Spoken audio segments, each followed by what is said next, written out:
welcome to the Paranormal Lens. My name is Chad Thomas with Jotnik's Paranormal. That guy over there is Jamie Widener somewhere. Yeah, over here. Yeah, or there, wherever. You know what? Every time we do this, I always point the wrong way, no matter what. So it just We're just there going to not point anymore. present. Yep. So, how are you doing, Jamie? So it's been a day. It's been a Okay. day. I took off yesterday from work. It was my dad's funeral Okay. service day. So there we go. But coming back in on a Tuesday, which is now a Monday for me, was the longest day ever I today. bet. And kudos to my team. They took good care of me yesterday. The stuff that needed to get done, but there's all the other stuff on the side of it. Questions that led to things and that and other stuff. A lot of follow up with people. So it's just I've had a 2-day day. It sounds So like it. yeah, yeah. So I mean, it's good to be back though. Here we Good. are. Right Good. at the end of the day, no matter what, on a Tuesday, we got this to look forward to. So, hmm And but I feel like we have a really special guest, Jamie. I agree. I'm excited about tonight. So why don't we just jump right into it? Well, I got to ask how was your week? What's going on? Like, be fair. It's been busy. As I have told you before, I've started helping out at the high school with the building the set, and Yep. that is 2 nights a week. And I have a Feels like, great feels like 4. feels like four sometimes, but I have a great crew of kids. I got the set drawings printed out finally. We got through that with the designers, and I've got a set to build, and I have a puppy jumping up on my I lap. see. Hey, Maggie. And it's been great. So looking forward to actually getting some materials and getting some stuff built to make it look like we're getting somewhere. The Even doing part of it. Yeah. yeah, Right. I we've gotten agree. a lot of training done in the last couple of weeks, so now it's time to start building. So Yep. Practice the yeah, application. Yep. yep. Cool. So All right. It's coming together. It's it is. happening. So The magic of theater. the magic of theater. So on that note, I want to bring on Megan Baum. She's the managing director of Gretna Theatre and the director of Whispers in the Dark, which is their it's the first show, I just found this out, of their 99th season. So let's bring Megan on, and she can tell us a little bit more. Hey. Hi. Here we hit the button twice. I'm always, Hello. Thank you so much for having me. of course, it's our pleasure. So how are you tonight, Megan? I'm great. It's lovely to be here and to talk about, some of my favorite things, which are the spooky and the dark and the and theater. So Uh, like I cannot complain. well, good. Absolutely. And they're our favorite things too. So that's all the more perfect. hmm Yeah. So, so tell us a little bit about you and what you do at Gretna Theatre. Let's start with that. Sure. So I am in my fourth year with Gretna Theatre as the managing director. So I kind of do the operations side of things, all the things behind the scenes that most people, you know, don't know happens or don't want to know happens, which fair. And then I am very privileged and honored to have this be my first show directing with Gretna Theatre. I've directed before, but it's my first shot here, and I'm really looking forward to it. Congratulations. Thank you. So, so tell us a little bit about how you got here with this show. Like it sounds to me like we talked a little bit earlier. It sounds to me like been an interesting process. It really is. This our fall show is unlike anything that we ever do anywhere. It is instead of being on stage, it's actually a very immersive experience. So what it does is it actually takes you through the woods of Mount Gretna. We've done it before with a show called Nevermore, which is all the works of Edgar Allan, not all, but Yeah. some favorite works of Edgar Allan Poe. Last year, we did The Revenge of the Headless Horseman. So that was the Headless Horseman with a Pennsylvania twist. And this year, we're really excited to be bringing Whispers in the Dark, the chilling world of urban legends. So we are bringing some classics that you know and probably some locals that maybe you don't. And we are able to work with this amazing organization called Creative Works of Lancaster. Mhm. They have written our monologues and scenes for us, and they are just phenomenal. we love to work with our local partners. So being able to work with them has been amazing. Lydia Brubaker is the executive director there. She's phenomenal. And she hooked us up with three amazing, amazing local playwrights. So it's really been a lovely process. Okay. We are finalizing that now, and then we get to start putting it on its feet next week. Okay. And good. Well, Jamie, you have like you might have a question. Go ahead. I'm listening in. I'm good. I'm good. Okay. I was just going to say, do you mind sharing who the playwrights are on this one? Well, actually, hold on. I do want to say something before we go. So we've talked about this, but we haven't said what this is yet. So what's the name of this program? Oh, So it's Whispers in the Dark, the chilling world of urban legends. And so the way this kind of works, which I think most people do not, it's a little different than the average theater goer, is that you're actually walking. So what happens is you get pulled into the story by one of our amazing artists. They're going to tell you an urban legend, and then next thing you know, you're going to find yourself being pulled in another direction towards another artist who's going to tell you another story, and then so on and so forth for about an hour and 15 minutes. As you go through the woods and you go through different locations, and it's dark and spooky, and we get to tell you these phenomenal stories. wow. That sounds amazing. Yes. You had me at dark and spooky, by the way. Yes. Okay, we're in. Actually, I am in. I'm going to be honest with you. I have tickets already, so I'll see you. I'll see you on Friday the 10th. I think the late program that night, so the 8 o'clock run. So making sure it's nice and extra dark. Yes, I'm a huge fan of the extra dark.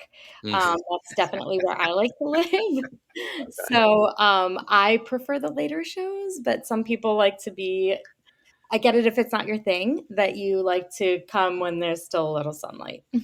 That takes the fun out of it for me. So when I Yeah. get my tickets, I'll be definitely getting for the later show, and we already have our first road trip comment here, There Jamie. it is. So, Perfect. and actually, I think it's a tell of what time you attend by what time your dinner is, right? Yes. Yes. It's usually part of it, whether you're an early or late dinner doer. For and sure. I do want to point out that Heather and Bert Lynch, who are two of our faithful viewers, it was actually Bert who sent Jamie and I Yep. the promo for this and said, "Hey, check this out." And when I saw Oh, it, thank I'm you like, so much. We're so grateful for you. I was like, we got to work something out here. So I'm glad that he did that and this all worked out because Yeah, definitely. it's great to talk to you and find out more. So. Yeah, it's fun, and we do also work with a lovely partnership with one of our local restaurants, which is the Porch and Pantry. So they provide food, beverages. My favorite is the hot cider. You can't beat that walking through the cold woods with a hot cup of cider. It also, for me, I need something to do with my hands. So holding a cup of hot cider usually keeps me from grabbing anybody. Um, So. But yeah, they're wonderful. And so we have snacks and food there. And then also we are just in a beautiful community that has other eating options if you need something a little different or, want to go down the road a little bit afterwards. Okay, sounds good. Cool. So, so we were talking about you worked with the Creative Works of Lancaster, and which artists are you working with So specifically? we are working with Frith Rooney, Alex Bannon, and Rachel Strayer. They are the three artists who have written six of the monologues, and then I wrote the seventh. So they did the majority of the heavy lifting, and they are amazing. And I'm really excited to see what they have out there. Yeah, definitely. So how do you go about putting a show like this literally on its feet? Like Yeah. That was my question too. Like how from thought Yeah, to so from start to finish, it's kind of what resonates. So with partnering with Creative Works, we were able to be like, hey, here's the theme, like, and maybe a couple suggestions, and let's see where we go with it and what resonates with the writers, and then what resonates with us as being able to put a visualization of what we want up And of course, like we're in this beautiful location, Mount Gretna is gorgeous, Hmm. but it gets very dark at night, and I don't think that people realize how dark it really gets. So we can really lean into that spooky aspect. Hmm. And with what these amazing writers put out, we were able to come up with all of the urban legends that really kind of fit into the spaces that we use. So whether you're dealing with the Bigfoot park ranger, or whether you are dealing with a cannibal prospector, you have all these different places that you can Hmm. go to find the spooky and creepy and dark, and it all kind of just fell into place, as you know, the beauty of live theater sometimes does. Hmm. That's really cool. And I guess it's a little bit different because, when you're doing a traditional show, you're blocking on a stage and you've got all that, but not wanting to, dig too far into it for you, but you're not on a stage. Wow. You're So we are in the elements. We are, of course, unless it rains, then we do pull things into the playhouse so that it is a little bit different, but it still translates really well. Um, but weather permitting, you are in the Bigfoot Preserve. You are listening to the Bell Witch talk about her life in front of what elements we choose. And so we have a lot of fun as a staff being able to walk through Mount Gretna and be like, ooh, that works there. And that area is really good for this one. And kind of find the flow of what the show wants to be organically. wow. Yeah. I it's just I'm from the technical side, so having this side of the creative side is just it's really intriguing to me, and I Yeah. can't wait to see how you guys pull it off. So, Well, and it is really interesting also from the technical side because we are on location. So we have to get a little creative sometimes with how we do our technical things. And it hmm, is pretty low tech sometimes. Sometimes the only thing you need is a construction light and a really good angle. And that can just make everything for you. right. So yeah, it's really exciting to have to be able to play with a different aspect of theater than when you are restricted to a stage. Yeah, I Very can see cool. that. Yeah. Well, it's the idea. The creative folks come up with the ideas, and the technical folks have to make it happen. And there's no. I could speak from some experience here too that translation isn't always obvious, Hmm. but with collaboration and intentionality, you really can make some magic happen, and that's what theater is for so many people. It's just straight magic. Like how they do that, and we take it for granted. I think a lot of times we just don't see it. We don't think enough about it because we're immersed in the story. But Right. and both sides don't get enough credit there because of it. Like in a good presentation, you shouldn't see the seams, Right. you know, Yeah. or the It edges. should just be or organic. Mhm. It really is the word that like I think sometimes gets overplayed, but it is the most natural description for what happens is you should feel like you lose what's around you and you become immersed in what's in front of you. That's really cool. So, Yeah. I have a feeling that you know who this question came from, but we do have a question here. Yes. You can tell everybody who she is. So, So Gracie Carson is amazing. She is our digital media extraordinaire. We would not be able to do anything that we do without her. She is phenomenal. She is also an independent contractor. So if anybody ever needs some like promo help, hit her up. She's phenomenal.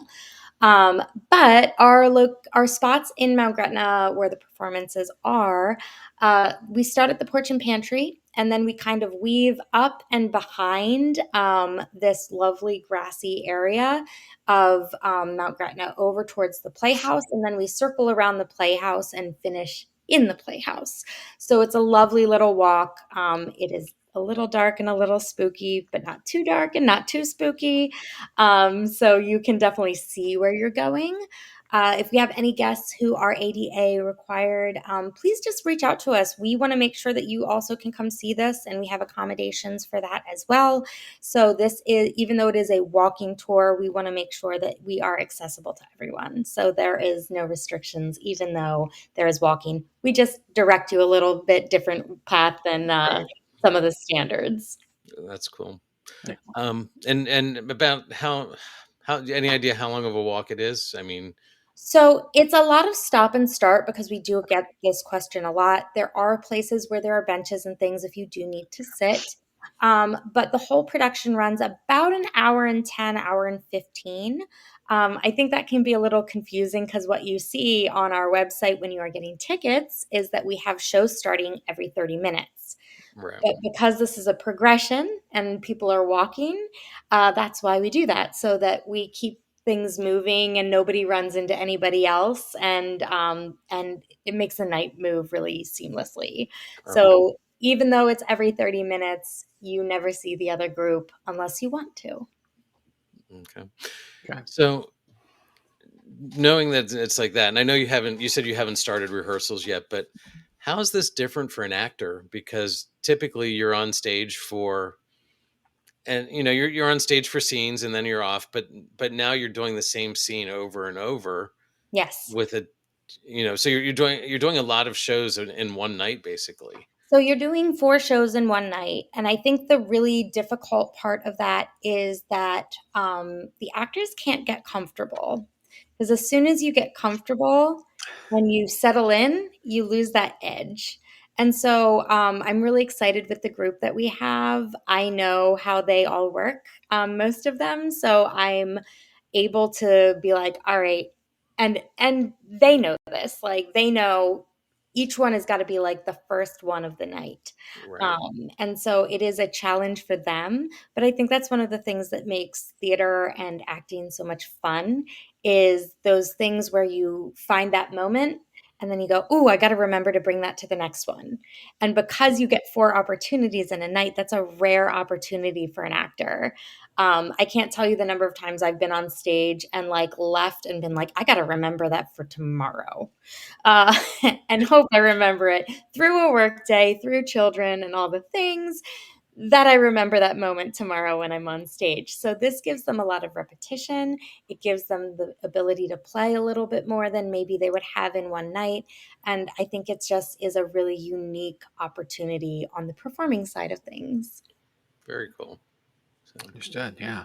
And with live performances, there's probably some creative liberty in So in the. yeah, I mean, I think the creative liberty really starts actually with the writing process because what we've been able to do is take these really classic in some cases and less classic in others and kind of make them into something that maybe puts a twist on what you think you know.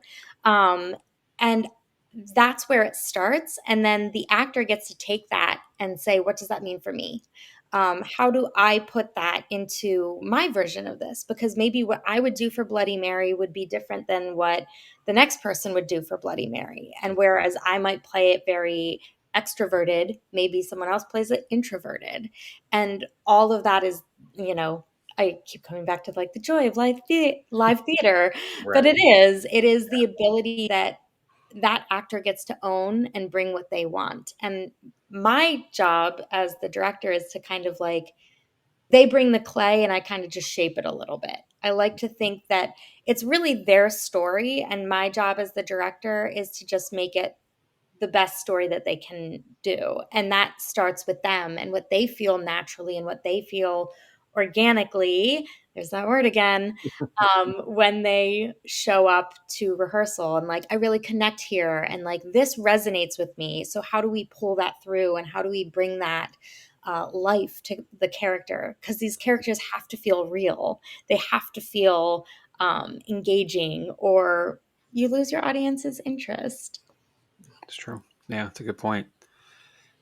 With respects to the vignettes, then as we'll call them, I guess. Yeah. How long? How much time is committed to each of these in general? I mean, I'm not So, asking for the yeah, minute, but absolutely. The shortest is probably about 6 to 8 minutes, and then the longest is maybe 10 to 12. Okay. And so they're not really long, but we've got 7 of them. So that's what makes it that hour to an hour and 15, Right. depending on how quickly we move through. Mm. You can tell a lot in 5 to 7 minutes, no doubt. You Much less really do. longer. You have no idea how fast or how slow a couple minutes can be, depending on what end you're on. True. Do you want to? I know you said you listened to some of our podcasts, and you Yeah, definitely listened to one. Is there anything you want to dig into a little deeper about what we're going to be sharing in the sure. woods up there? Sure. So, I think I can at least give a little bit of an overview of all of them without ruining too much. Hmm. So we are doing 7 of these urban legends. I'm just going to go through the order of the show just because that helps my brain. Sure. Um, so we start with the hook, which is also known as the Hook Man, and it's that very classic tale of lovers on a lover's lane, and then there's this maniac. But ours is a little bit different. So we don't really have lovers on a lover's lane, but we do have Penhurst Asylum in there. Okay. And we kind of get the origin story of where the hook or the hook man came from a little bit. And so I'm also a huge nerd, and I just recently graduated from law school, and I actually studied the Penhurst Asylum lawsuit that closed down Penhurst. Okay. So that was like for me really fun to be able to be like, ooh, backstory. Hmm. Um, I that's just where my heart goes. So after that, we get to journey into something that I don't know that many people know, but that Mount Gretna has the only Bigfoot preserve in the nation. And we get to talk to a park ranger who runs the Bigfoot Preserve, who has some very harsh feelings about the albatwitch, which I think is really fun and funny. And we get to hear a lot of local lore based off of the Bigfoot Preserve. It is not the albatwitch preserve. Don't call it that. She will get very angry. Uh, and then after that, we get to go and we go to one of your episodes that you did that I love listening to, which is the Bell Witch. Um, I love this legend. It's one of my favorites. I love listening to it. I love the fact that like the Jackson party like comes across like this. It's just wild. Hmm. So it's really fun to like take this and maybe make it a little bit more of what I would call a psychological thriller. And so we get to meet Betsy and Kate. And is it Betsy? Is it Kate? We don't know. We're going to find out. So that's a really fun ability to bring some little Southern lore up here to Pennsylvania. Okay. And that is one of our period pieces. And I love a period piece. Like that is just the 1800s speaks to my soul. So that's a really fun story. Okay. After that, we journey to the unexpected passenger who keeps showing up at the playhouse in his car, and he doesn't really know why, but he does remember that he keeps picking up these people, these hitchhikers, and yet somehow he keeps ending up at our playhouse. So he gets to tell that tale before we move on to a local legend, the Hounds of Colebrook. This is one I'm going to skim over a little bit because I don't think a lot of people know it. And I think that it's really unique and it's really creepy. And there's dogs who doesn't love dogs, and a really mean jerk who does terrible things to the dogs and gets his comeuppance. So that's as much as I'll give on that. Okay. And then we go into Bloody Mary. But this is a high schooler who maybe got a little more than she bargained for when she tries to do that old game of saying Bloody Mary in the mirror 3 times.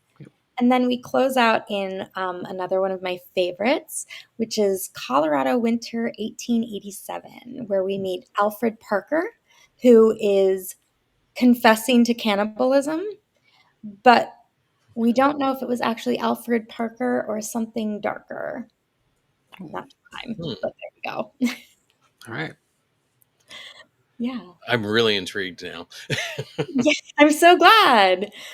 Well, Chad, I'm going to tell you something that may not surprise you either way, but tickets are still available. So Are they? I They figured. are. Yes. And we do run for 2 weeks, which is another great thing about this. So you can come earlier October or later October. And we run 3 days a week, Thursday, Friday, Saturday, starting at 6:30 to 8:30 every half hour. So you can pick the time that works for you. Actually, I do have that information here. So um, I believe those dates are right. I pulled them off the website. So, Yes.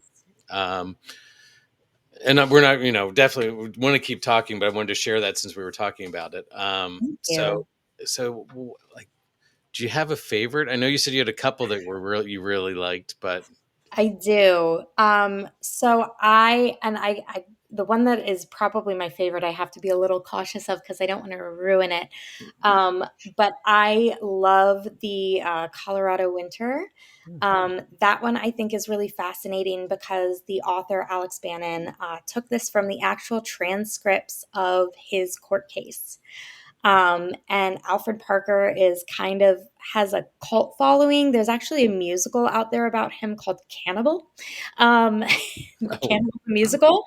okay. And if you follow South Park, Trey Parker directed that show as his senior project. So that is just a little fun piece of pop culture for you. But Alfred Parker actually was a prospector and a wilderness guide. So his whole job was to make sure people survived, which I think is the irony of his story. And then he comes back and in the actual transcripts, he's not really that apologetic about what he did, which is wild to me. Mhm. There's so much, taboo around cannibalism. And I think it's one of those things that we as human beings like can't really wrap our brains around it unless you are in the most dire of circumstances. And that's what makes Alfred's case really unique because was he actually in the most dire of circumstances or was it just an easy way out and they had things that he wanted? That's intriguing, Yeah. actually. Yeah. I'll have to look into this a little bit more. Yeah. So, I mean, it sounds like we have some more episodes to jump in here too down the road, Jamie. I got notes. Don't worry. I got you. I love that. Well, speaking of episodes, and I'm going to ask you this because we've done two on urban legends. Mhm. So, domestic one and an international version. Yes. So, how do you get to the place where you selected these seven of gazillions, literally out Yeah, there? there are gazillions. So we really put it in the hands of the writers. And Okay. I think that was kind of the best move for us because what spoke to them was what ended up working for us. And I think that that's what was so fascinating because Colorado Winter was not on our list. Right. And you're like, here it came, and it was amazing. And like being able to take something like Bigfoot that everybody knows, but make it maybe a little more lighthearted and a little more fun as we have a lot of dark and spooky around us. Hmm. But I also think you have to like pay homage to those classics and the ones that everybody knows. Mhm. And everybody knows The Hitchhiker, everybody knows The Hook, and Yeah. everybody knows Bloody Mary. Yep. Like you have to bring in a good mix of the classics with a good twist of new and unique and maybe a little unheard of. Sure. Well, there's campfire standards, right? Mhm.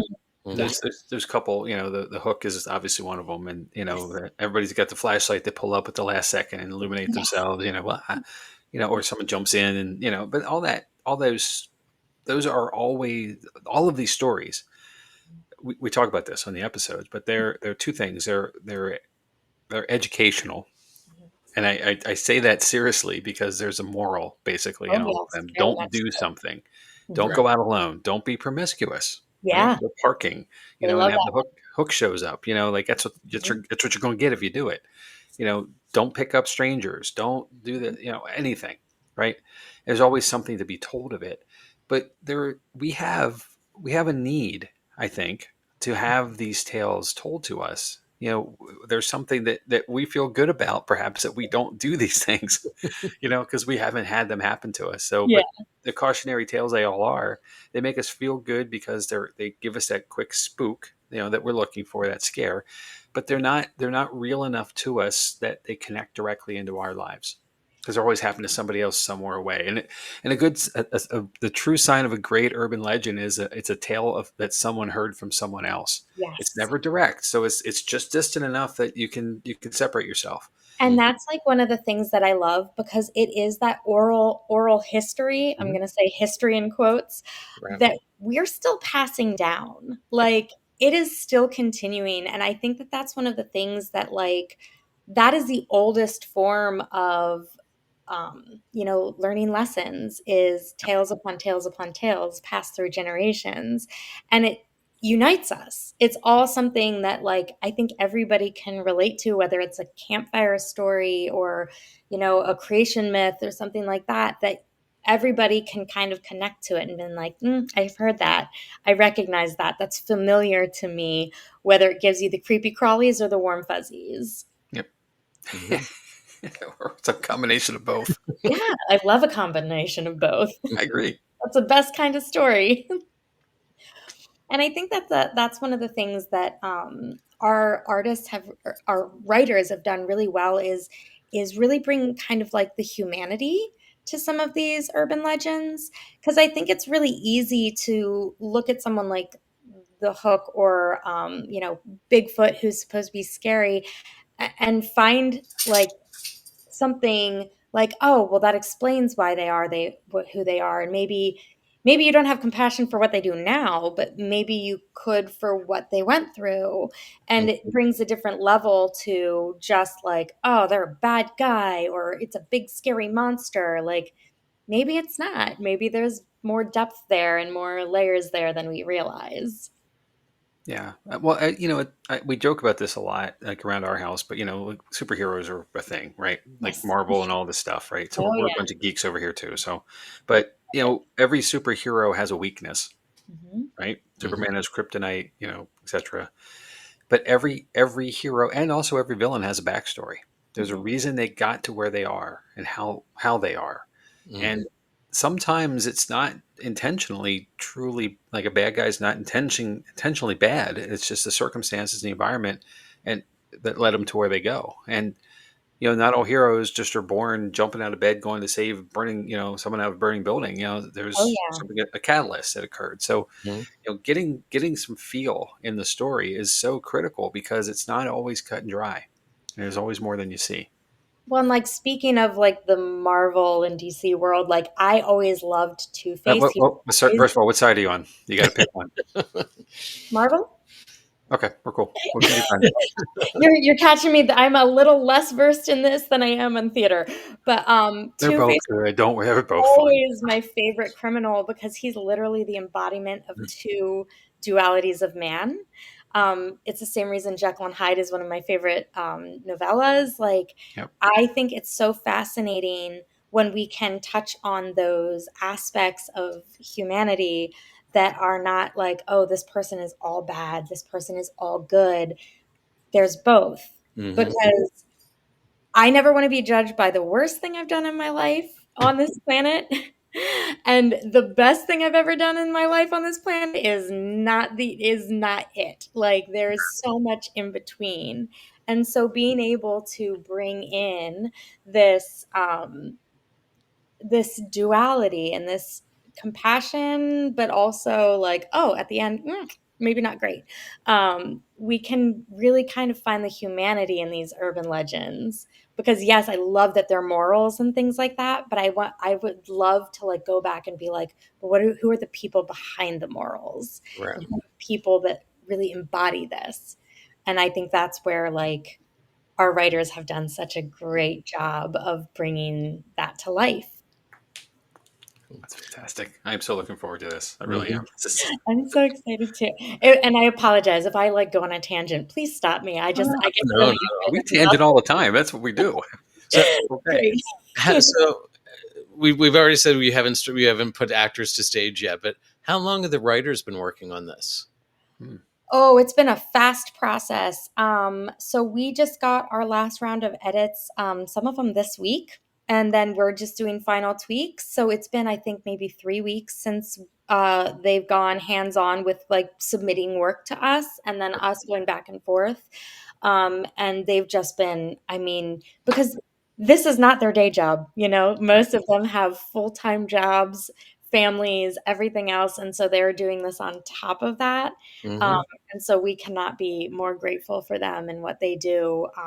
And Creative Works of Lancaster is just a wonderful organization. They do cool, cool, cool, unique theater. So, like, I Hmm. always like to throw them out there. Anything that they're doing, check them out. They're phenomenal. Yeah, And they're all local. I know some of their short writing burst things are really cool. Yeah, yeah, like, they do 24-hour plays and Mm, stuff, and I think they still do their Playground series, which is, similar to this, where it's like an on-location place, and they get people to write for the location and get local actors to put it on. So, like, definitely check them out. They're phenomenal. yeah. Yeah, Brad agrees. Yeah, That's a short for a amount of short time. amount of time. So our writers get a little bit longer than our actors, and then our actors. So we are really proud to be Lebanon County's only professional theater.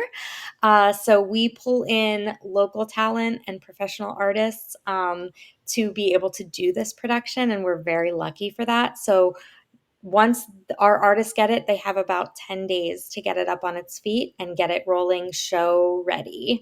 Okay. So it is a lot of work all around, and we've got a great team that's supporting us. And even our technical people, Jonathan Shuey, who's our sound engineer, he's phenomenal. We have AJ Markowski. I think I'm butchering her last name, but she's our stage manager. And AJ's been with us for a few years, and she's amazing. So we just have like a really good team around us that's like pushing us through and like getting us to where we need to be come opening night. It's really cool. Well, I do have a question there. So bear Sure. with me here, because just this is my not knowing theater very well. Like, I enjoy shows, but not it's like you don't know how the sausage is made moment right here. So Of course. when it comes to the casting of the actors, does Gretna have a cadre or a pool of knowns who are considered, or was there an open call here? So we did do an open call. We also have our people who have done this before that love to come back and do this. So we have a really nice mix of people who are familiar faces and also new faces. And I think that's also the beauty of live theater is that we get to find people who this is their thing. Like they love the whispers in the dark kind of thing, the nevermore that we've done, and Mhm. that's what they come out for. But then we also get to put things out and see new faces. And a lot of times, I love to refer to us as a family. Gretna Theatre pulls people back in. So when you leave, you never really leave, which could be dark and creepy or warm and fuzzy. We love to get you back. Well, it seems that a lot of theaters are that way, and that's what's the cool thing about theaters. You get into as an actor. I mean, I'm not an actor, but you get into a couple places, and it's like you have this family that you just like to travel between the different spaces, It really is. and it's really cool. And as a technician, I was really excited when certain actors would come back because it was great to work with them and see how they would do different roles on the stage, and it was always something different from them. And it's really interesting to see people in their evolution as actors. Like when you work with an actor who's very young and like coming up, and then you get to see them as they've like grown and become this like totally different person that you barely recognize. That's like one of the coolest things on the directing side of it that I've really enjoyed doing. Getting to see people as they go from local community theaters into full-fledged professional careers. Hmm. Get to be like, oh, I remember when you were like shrimp number 3 in SpongeBob. Uh-huh. Like, there's no Yeah, shrimps in SpongeBob, but you get the yeah, idea. yeah. So, Well, I will say this. I had never been to the theater, Gretna Theater, before the end of the year, this Wow. past season, and I got to see Hadestown, which was locals, uh, Yes. and a youth production, Mhm. which was amazing, like truly amazing. And that's where that's my question, I guess, because knowing that cast was not traveling, it was not a stock kind of thing. Then the pool of our local talent is massive. Here And in Lancaster, Lebanon, mhm, Berks, the South Central PA region, there's a ton of opportunity. First of all, there's a theaters. ton of opportunity and a ton of talent. I think that Yes, people think that you have to go to New York or you have to go to Philadelphia to get talent. And you can, because there's pools of talent there.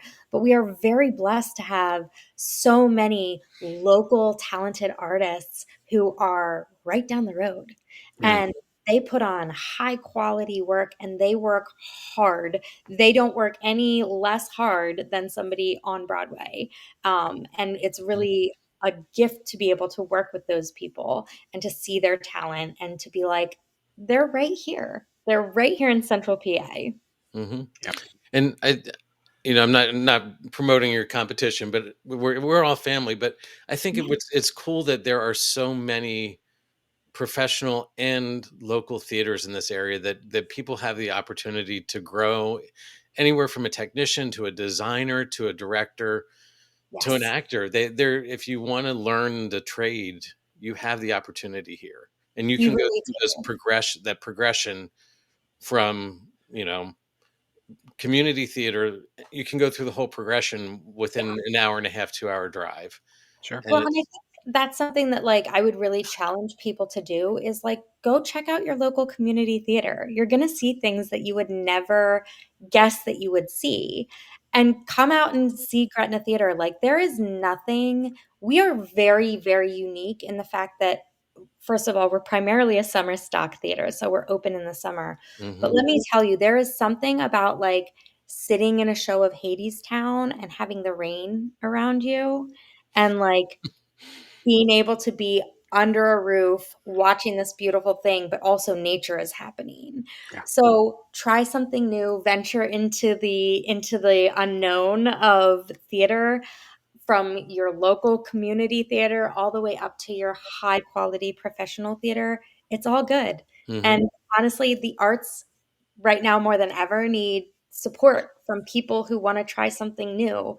And I think what I love about theater, for me, for my kids, especially, is like it's live and it's right there. If something goes left, they got to figure it out. And there's not a screen in front of you. You can't hit pause. You can't hit rewind.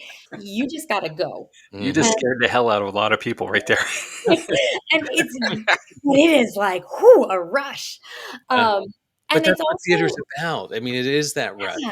Yep. And, So, like, what it's such a great bonding thing. Like, I've been very lucky. My kids have grown up in theater, but I love going to theater with them and then afterwards being like, "Tell me what you thought.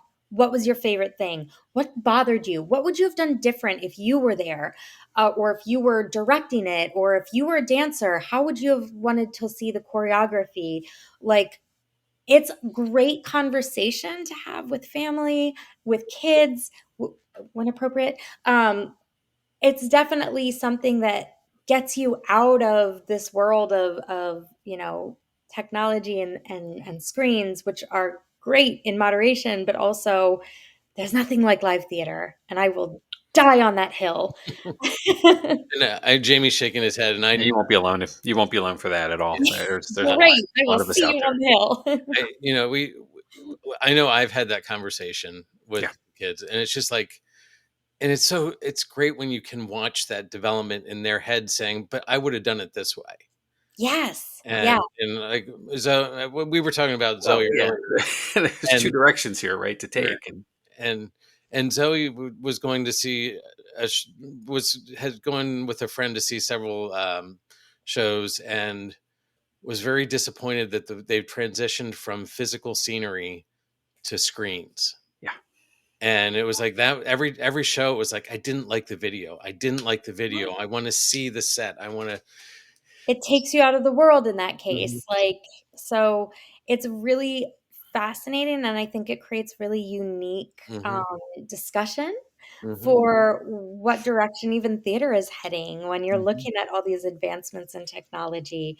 Yes, there is that, but there is also nothing like having a 3D, three-story house built on a set that, which I'm so sorry, Chad, that's you. You're like, please stop talking. No, no, I love it though. It's But it is amazing, and, like, they're also skills that I think people don't realize, like, I built shelves today, and the only reason I could is because I had technical theater class, and so I can, work a bandsaw and run a drill, and Mhm. that's, like, a great thing that I learned, and so there's so many facets to theater that I think, kind of get pushed to the wayside when you get to see the beautiful, polished, finished product, but there's so much work that goes on to get it there.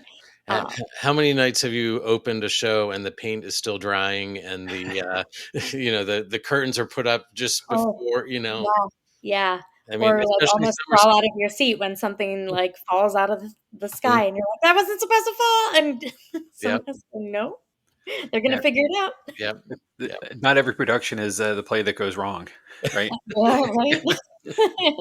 So, Well, so go I ahead. want to before we get too far, we're drifting a little bit. Yep. I will pull us back. Yes, I want to please. ask you a question directly to you, Megan. Yes.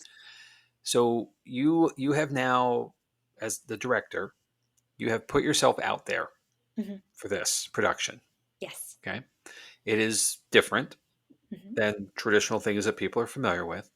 So now that you've signed your name to a program around things that are spooky and we'll call it paranormal or Mhm. supernatural, how many unexpected conversations have you had with friends, peers, others who now, who know you about stuff like it?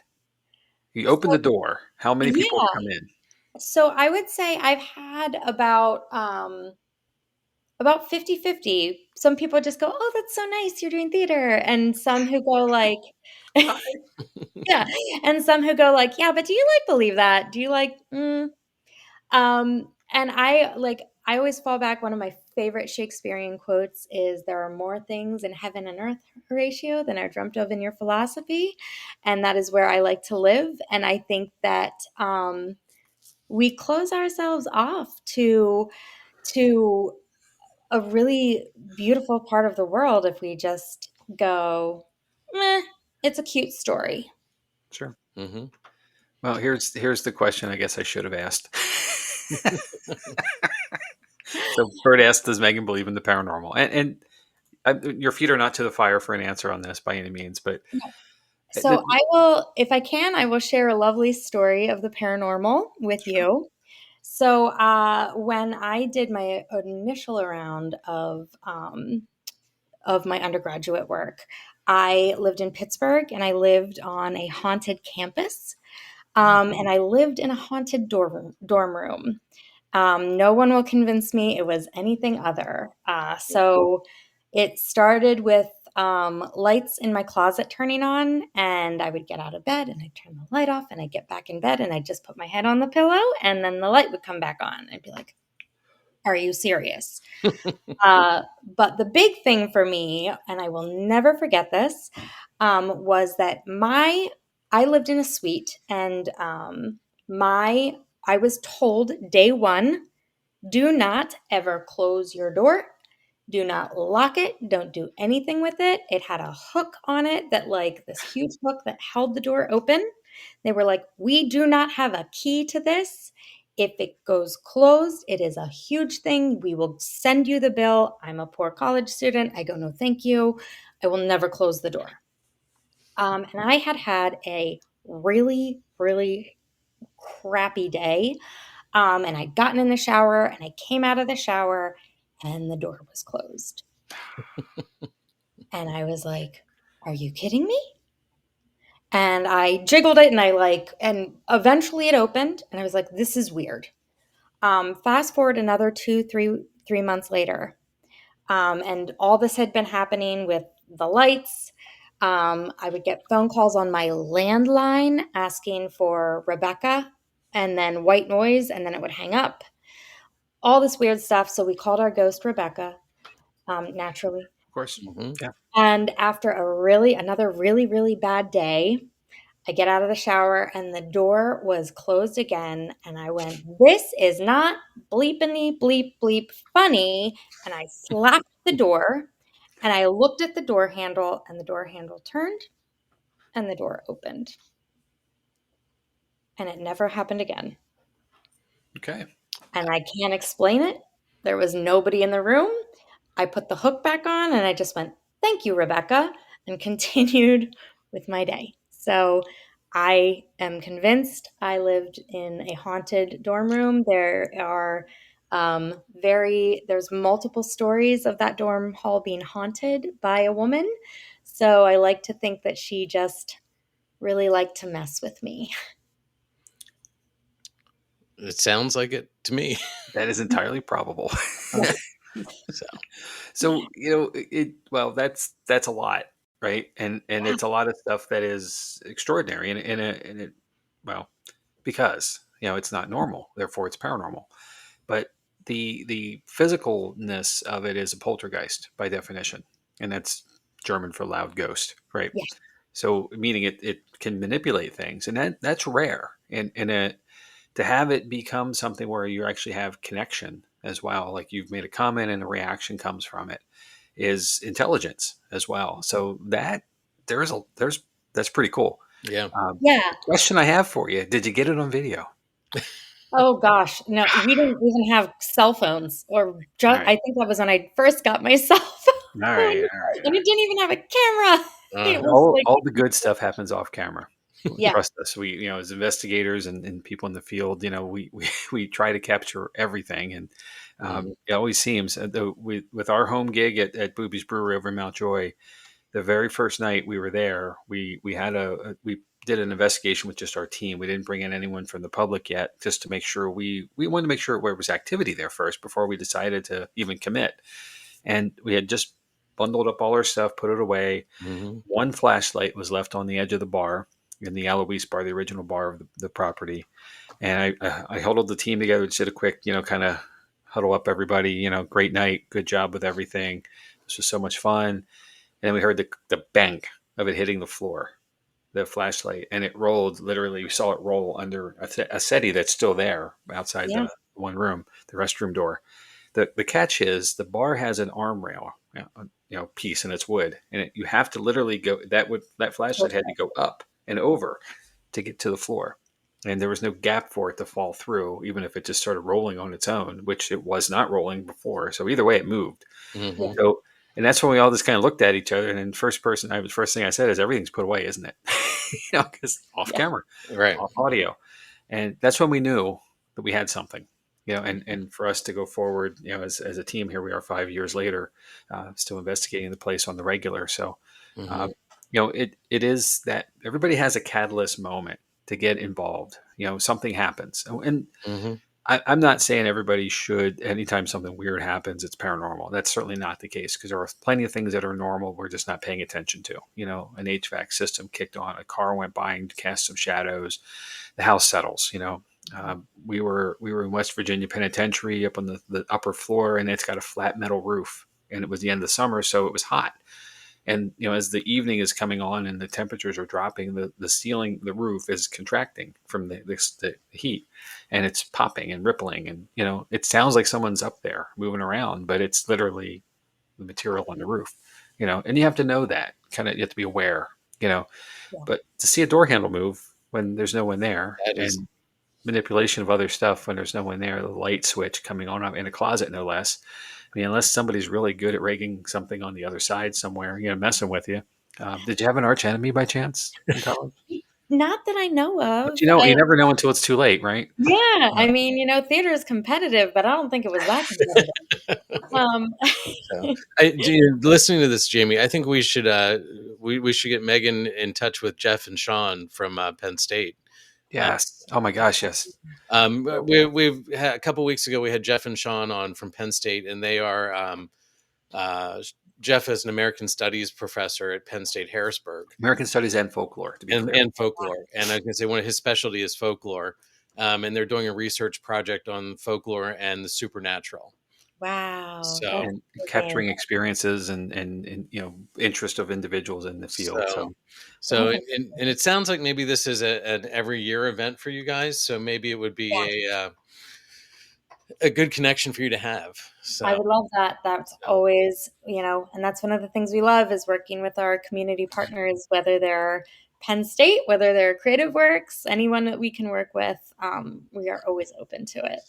very cool.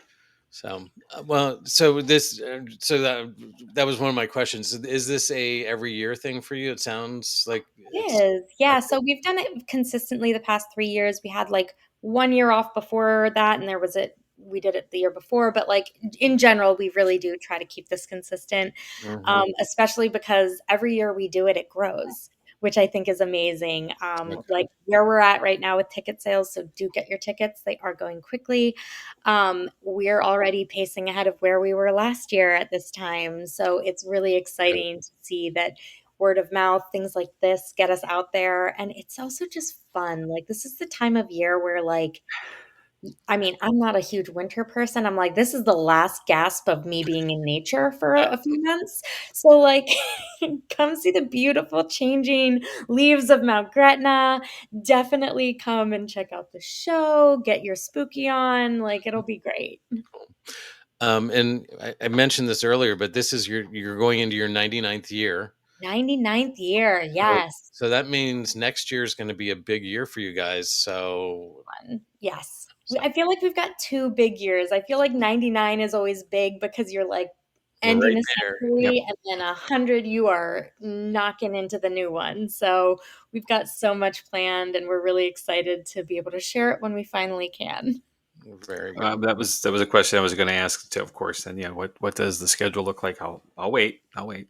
Well, We have announced our, season for next summer, so we okay. do have that, but we haven't announced the 100th year. So, I Ah, will hold off and direct you to the website for the 99th year.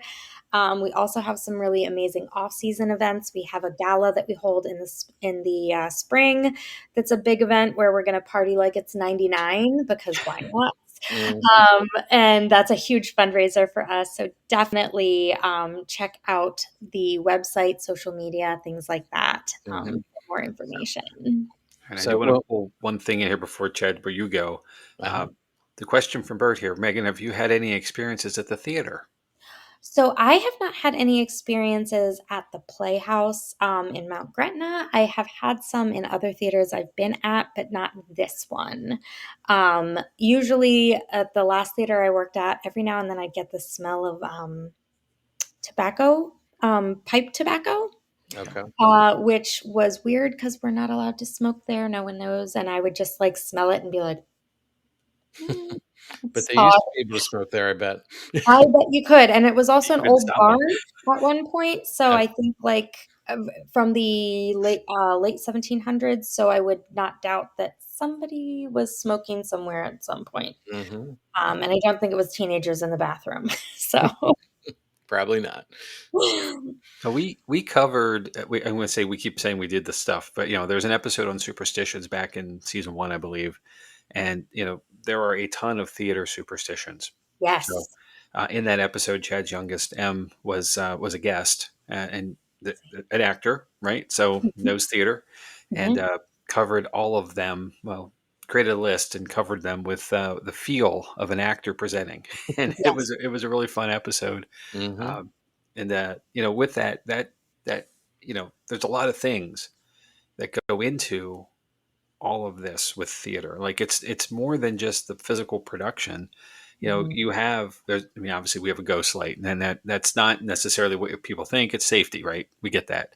Yeah. Because we want to see where you're on stage, you don't fall off. Yeah. But the other Yes. things, like why we say break a leg, why flowers are presented. There's so many things that are unique just to Mhm. theater lore that don't fit into other stuff very well. And we are a superstitious bunch, like, Hmm. there I was going to even ask if you have the any specifics straight for yourself. actor, so The one that was always drilled into me was about whistling on stage. You just do Yep. not ever. Mm. No, don't ever. And I remember doing a role at one point where I had to whistle on stage and like looking at someone and being like, no, and I, Well, you don't want those sailors to get called back to their ship, and you know. Right. yeah. You lose your rigging. Right. Exactly. So that was one that was always, and then there's always the classic of you never say the Scottish I play. was going to ask if you say it. You Yep. gotta, yeah, you gotta just do it unless you're actually performing it. Because if you don't, then Yeah. it's gonna be a very weird production. Yep. Yes. So, Fair enough. so We do these things, and sometimes we do them out of mind. We're just because they're what you're supposed to do, Right. and okay, fine, and but there are so many that are rooted in something significant, like something could happen to you, and there's a consequence if you don't, or you do, either way. Yeah. That actors are and producers and production folks are a different lot sometimes. And it what really do you mean, does. Jamie? I said it nicely, Chad. Okay, you're weird. Okay. And it does contribute to that thing that we were talking about earlier of that oral history, because everyone has that thing of like, well, I did XYZ, and then this happened during that production. Hmm. And so it feeds into that of why we keep Exactly. passing it on to the next generation. Yep. But it's that if you had a great production, you repeat the breakfast you had, and wear the same Exactly. socks or whatever, and Don't I get shave it. your beard like athletes or things like Yep. that. Same Everybody story. Yep. has it.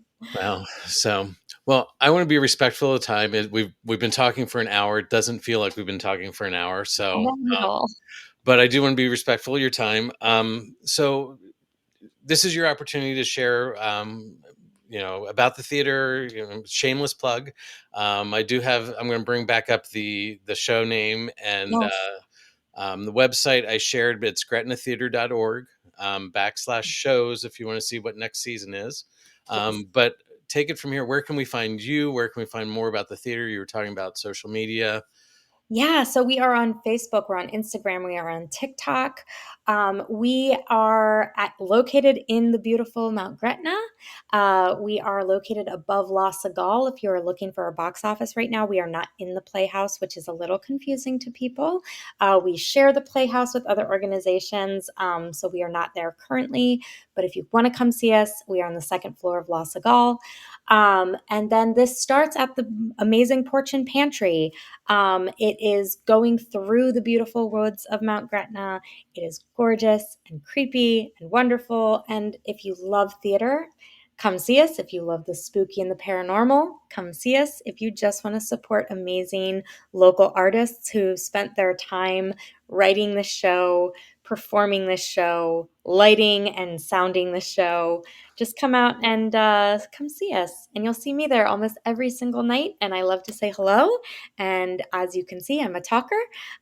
So just get me started on a topic and we'll go. We can really hit this pretty hard. Mm. So Bird should. It's close to Ice Cream Shack. Oh, bird, yes, the bird. famous Jigger Shop is the ice cream shop. I do not think they will be open when we are there, but if you know where it is, you can find us. Hmm. Yep. So, Yeah, the Jigger Shop. Oh, such a spot. It So is.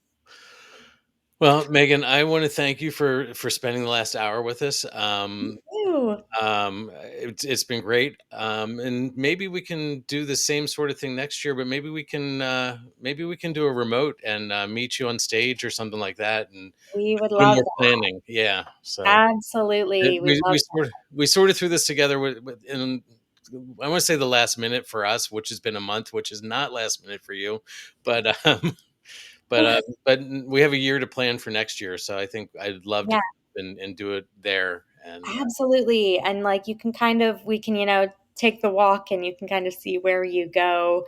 And also just experience it because I'm sure that you will probably pick up on some stuff that's unique to Mount Gretna.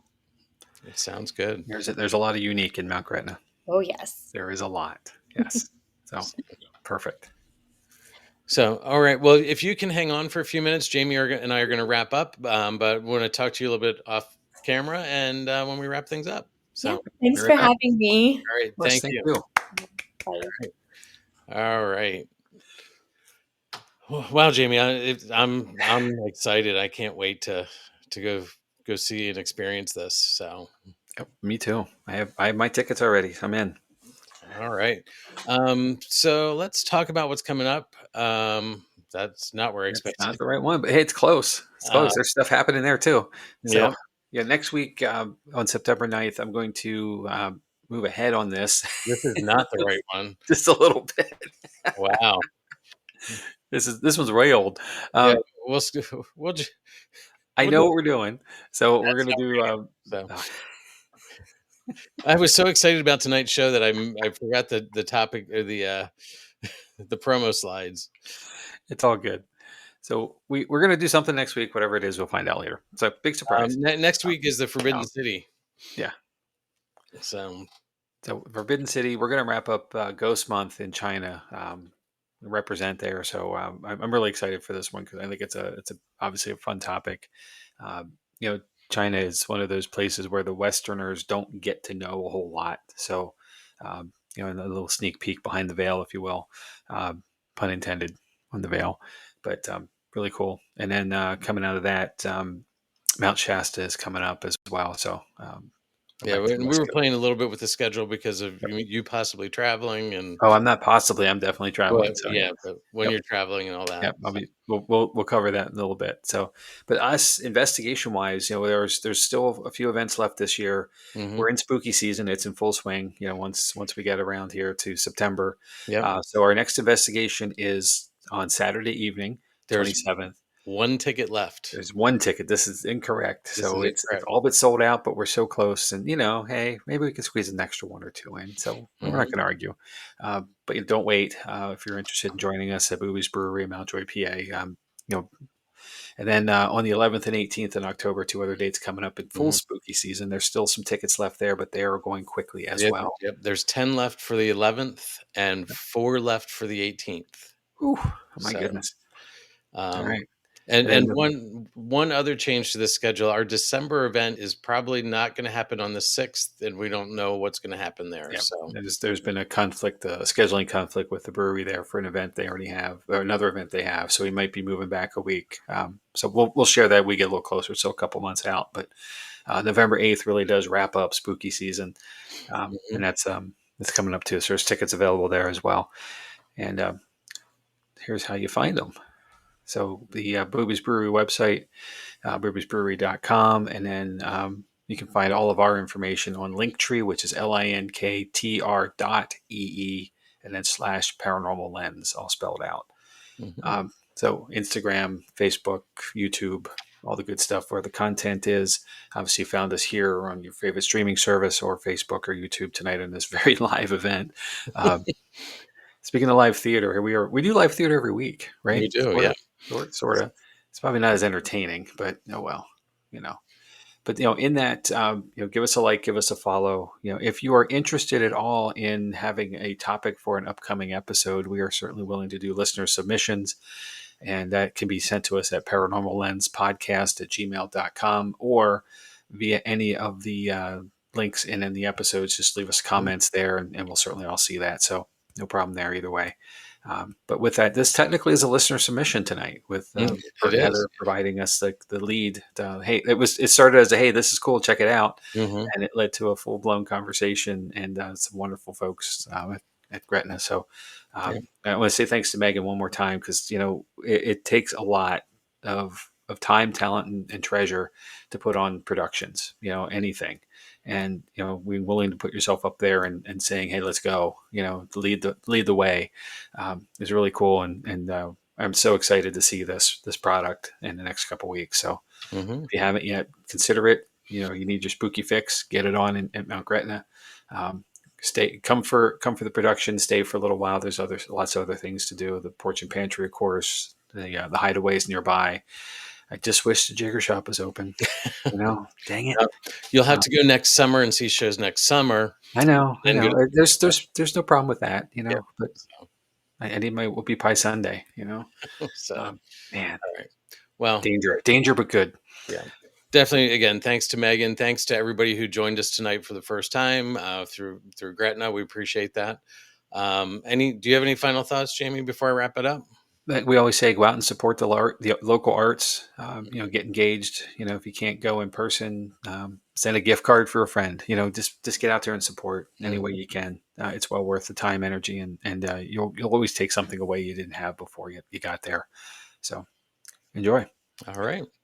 So, as Megan and her team bring Whispers in the Dark to life, we're reminded that some of the most haunting experiences don't just come from spirits, but the stories we dare to tell. So, until next time, stay alert, stay respectful, and stay curious. Good night.